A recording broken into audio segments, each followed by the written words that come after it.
درود پاک پڑھنے کے بے شمار فضائل و برکات ہیں، بہت ساری احادیث فضائل درود میں ملتی ہیں اور بہت سارے واقعات بھی ملتے ہیں۔ ایک بڑا ایمان افروز واقعہ، بنی اسرائیل میں ایک شخص تھا اور وہ 200 سال تک، اس کی عمر بہت طویل تھی، 200 سال تک وہ اللہ کی نافرمانی کرتا رہا، 200 years۔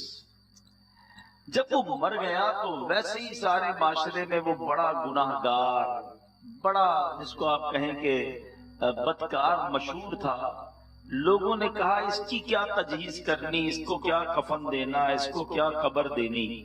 اٹھایا اور اس کو کچرے کے ڈھیر پر پھینک دیا کہ ایسا نافرمان مرا کہ جان چھوٹی۔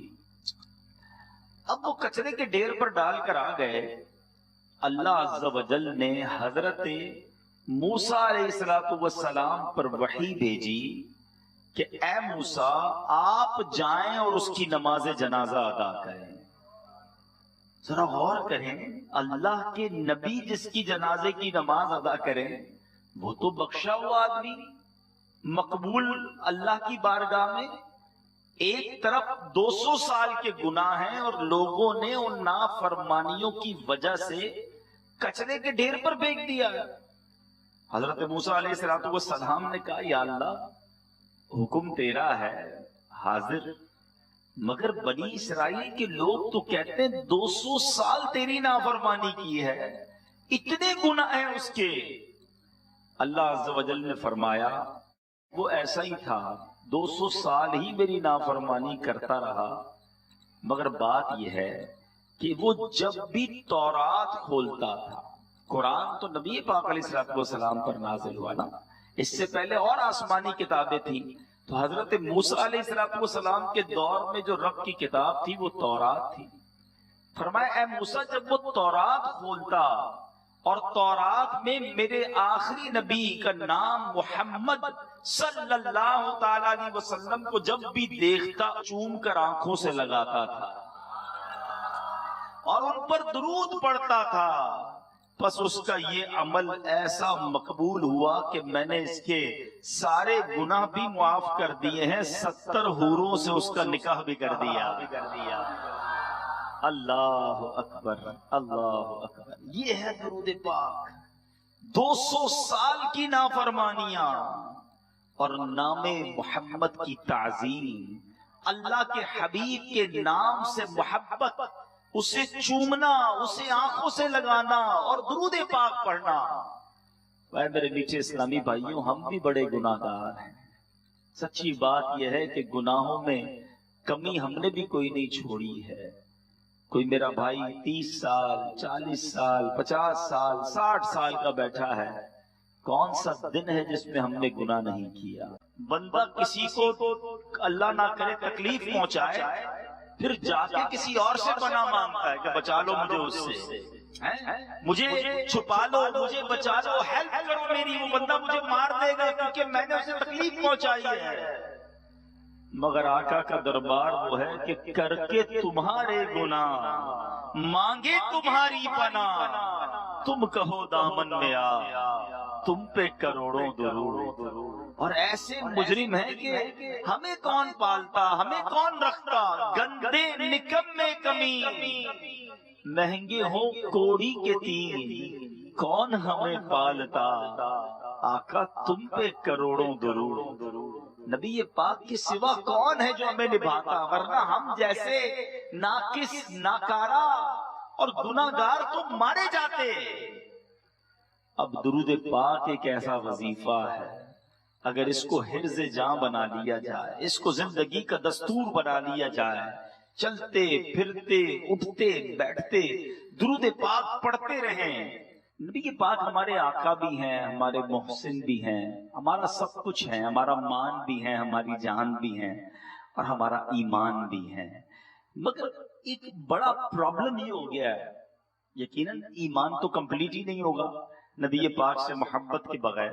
شاید لکھتے ہیں نا محمد کی محبت دین حق کی شرط اول ہے۔ یہ بڑی گہری بات ہے۔ Which condition is very first؟ سب سے پہلی کنڈیشن کیا ہے؟ دیکھیے لا الہ الا اللہ کہنے والے تو بہت سارے ساری دنیا میں، اللہ ایک ہے، بہت سارے مذہب کے لوگ کہتے ہیں، مسلمان نہیں ہے وہ.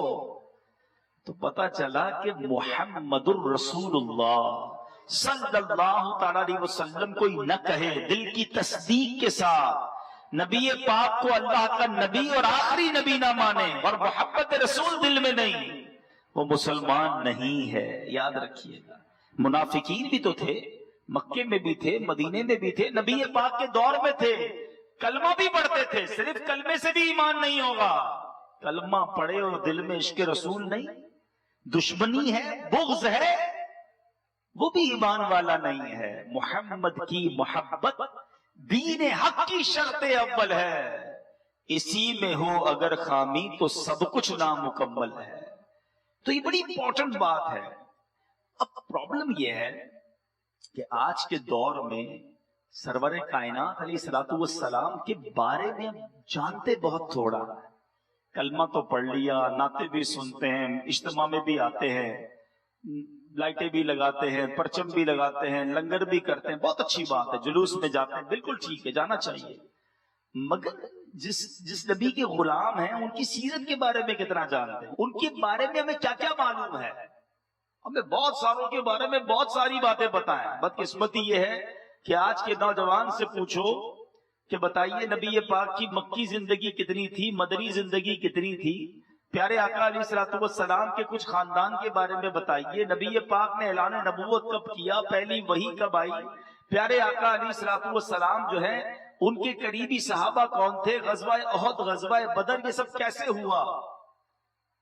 تو شاید بہت بڑی تعداد کو یہ ساری باتیں پتہ نہیں.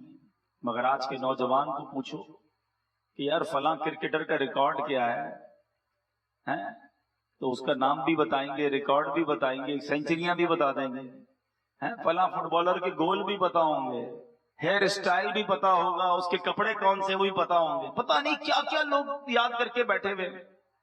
اللہ کے بندو، جس نبی کا کلمہ پڑھا، جس کا امتی ہو، جنہوں نے کام آنا ہے، ان کے بارے میں کچھ نہیں پتا. تم اس کے دیوانے کیوں نہیں بنتے جب تم پیدا نہیں ہوئے تھے؟ 1450 سال پہلے جب ان کی ولادت ہوئی تو رب حبلی امتی کہتے ہوئے پیدا ہوئے. جو پیدا ہوتے وقت بھی تمہیں یاد کرتا رہا.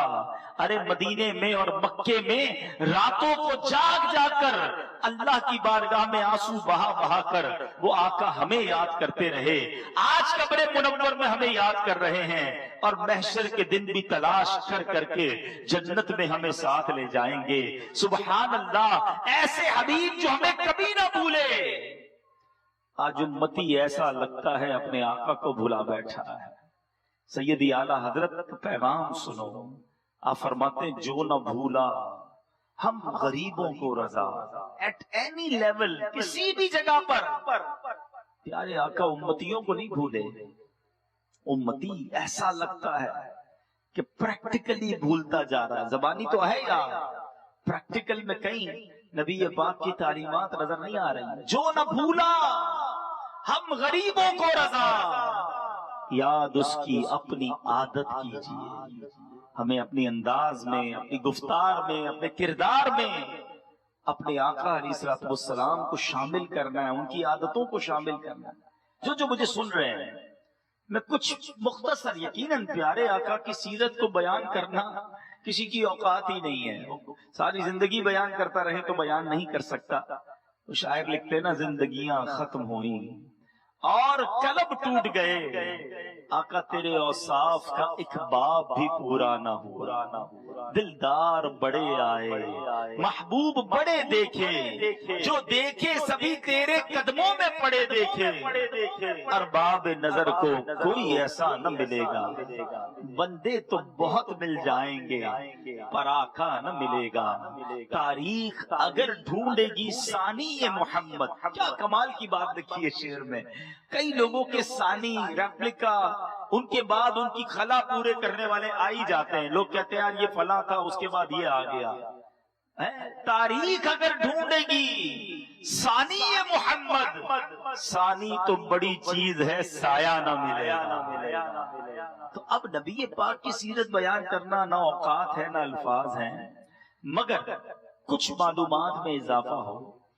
آج سب سے پہلے نبی پاک علیہ الصلوۃ والسلام کے کچھ نسب کو سنتے ہیں۔ آپ سے میں پوچھوں بتائیے آپ کا نام کیا، آپ نام بتائیں گے، والد کا نام کیا بتائیے، دادا کا نام بھی شاید پتا ہوگا، کسی کو اپنے پردادا کا نام بھی پتا ہوگا۔ کیا نبی پاک کے خاندان کے بارے میں جانتے ہیں؟ ہمیں پتا ہونا چاہیے، ہماری معلومات ہونی چاہیے۔ نبی پاک علیہ الصلوۃ والسلام کا جو نسب نامہ ہے اپنے والد کی طرف سے کیا ہے؟ پیارے آقا علیہ الصلوۃ والسلام حضرت محمد صلی اللہ تعالی علیہ وسلم بن عبداللہ، یہ نبی پاک کے والد کا نام، بن عبد المطلب یہ دادا کا نام، بن ہاشم یہ پردادا کا نام، بن عبد مناف یہ ان کے والد۔ اب اسی طرح سلسلہ آگے چلے گا، آگے چل کر یہ دونوں سلسلے ایک ہو کر بن عدنان تک پہنچتے ہیں۔ اس کے بعد سبحان اللہ تمام مورخین کا اتفاق ہے کہ عدنان حضرت اسماعیل علیہ الصلوۃ والسلام کی اولاد میں سے ہیں۔ حضرت اسماعیل حضرت ابراہیم خلیل اللہ علی نبینا علیہ الصلوۃ والسلام کے فرزند ارجمند ہیں۔ نبی پاک کا نسب نامہ، آقا کا جو سارا خاندان ہے حضرت آدم سے لے کر نبی پاک تک، ہر دور میں میرے آقا کے جو نسب میں والدین اور جد رہے سارے پاک، سارے اشرف، سارے بلند خاندان والے رہے۔ پاکیزہ جوڑوں میں نبی پاک کا نور آتا گیا، اور سبحان اللہ پھر ربیع الاول کی وہ رات آئی، وہ 12ویں شب آئی، بی بی آمنہ کے بطن سے تشریف لائے اور اس سارے عالم کو جگمگ جگمگ کر دیا۔ سبحان اللہ پیارے آقا کا جو نسب و شرافت ہے تمام دنیا کے خاندانوں میں سب سے اشرف و اعلیٰ ہے۔ اور یاد رہے حضرت ابو سفیان ایمان نہیں لائے تھے، تو اب اس وقت کفر کی حالت میں بادشاہ ہرقل دوم کے جب دربار میں گئے تو اس حقیقت کو اعتراف کیا، یعنی دشمن بھی مانتے تھے، اس وقت وہ دشمنوں کی طرف سے آئے تھے، مگر بادشاہ کے دربار میں کہتے ہیں یہ محمد یعنی نبی جو ہیں یہ عالی خاندان والے ہیں، نبی پاک کے خاندان پر دشمن بھی انگلی نہ اٹھا سکتا تھا۔ پیارے آقا علیہ الصلوۃ والسلام نے خود فرمایا، مشکات شریف کی حدیث ہے، سرور کائنات فرماتے ہیں اللہ تعالیٰ نے حضرت اسماعیل کی اولاد میں کنانا کو برگزیدہ بنایا۔ One of the top level کے جو لوگ تھے حضرت اسماعیل کی اولاد میں وہ کنانا تھے۔ کنانا سے قریش کو چنا اور قریش میں سے بنی ہاشم کو منتخب فرمایا اور بنی ہاشم میں سے مجھ کو چن لیا۔ اب اس پر بھی اعلیٰ حضرت کا شعر سنا دوں، پتا چلے میرے رضا کی نظر کہاں کہاں تک ہے۔ یہ ذرا سنا نا آپ نے کہ ہر خاندان سے، ہر قبیلے سے ون آف دا ٹاپ خاندان کو چنا گیا اور وہاں سے نبی پاک کو چنا گیا۔ اب یہ قریشی کہلاتے ہیں آقا علیہ الصلوۃ والسلام، ٹھیک ہے نا، سب کو پتا ہے، مگر یہ قریشی کیوں کہلاتے ہیں اور قریش تھا کون جس کی وجہ سے نبی پاک قریشی کہلایا؟ میں بڑی بیسک باتیں آج بتانے آیا ہوں تاکہ یہ بڑی بیسک سے جو میں پتا ہونی چاہیے۔ یاد رہے کہ نبی پاک علیہ الصلوۃ والسلام کے جیسے میں نے کہا کہ سارے ہی آباء و اجداد پاک صاف بڑے بلند مرتبے والے، مگر ان میں ایک جو حضرت فہر بن مالک تھے، یہ نبی پاک علیہ الصلوۃ والسلام کے حضرت فہر بن مالک بنتے ہیں پردادا، ٹھیک ہے، تھوڑا سا آگے جا کر اب فہر بن مالک یہ ہیں، یہ ان کا لقب قریش تھا اور ان کی اولاد قریشی کہلاتی تھی یا قریش کہلاتی تھی۔ فہر بن مالک قریش کیوں کہلایا؟ اس کی وجہ یہ تھی کہ قریش ایک سمندری جانور کا نام ہے جو چھوٹے چھوٹے جانوروں پر غالب آ جاتا تھا۔ یہ بڑے شجاعت والے تھے، بڑے بہادر تھے اور اپنی وجاہت اور اپنی شجاعت کی وجہ سے سارے قبائل عرب پر غالب آ جاتے، اس لیے آپ کو قریش لقب مل گیا اور آپ کی اولاد جو ہے وہ قریشی کہلائی۔ تو پتہ چلا فہر بن مالک جو تھے وہ قریش کہلائے اور اس کی وجہ سے ان کی اولاد اور پورا قبیلہ قریشی بن گیا۔ اچھا، اسی طرح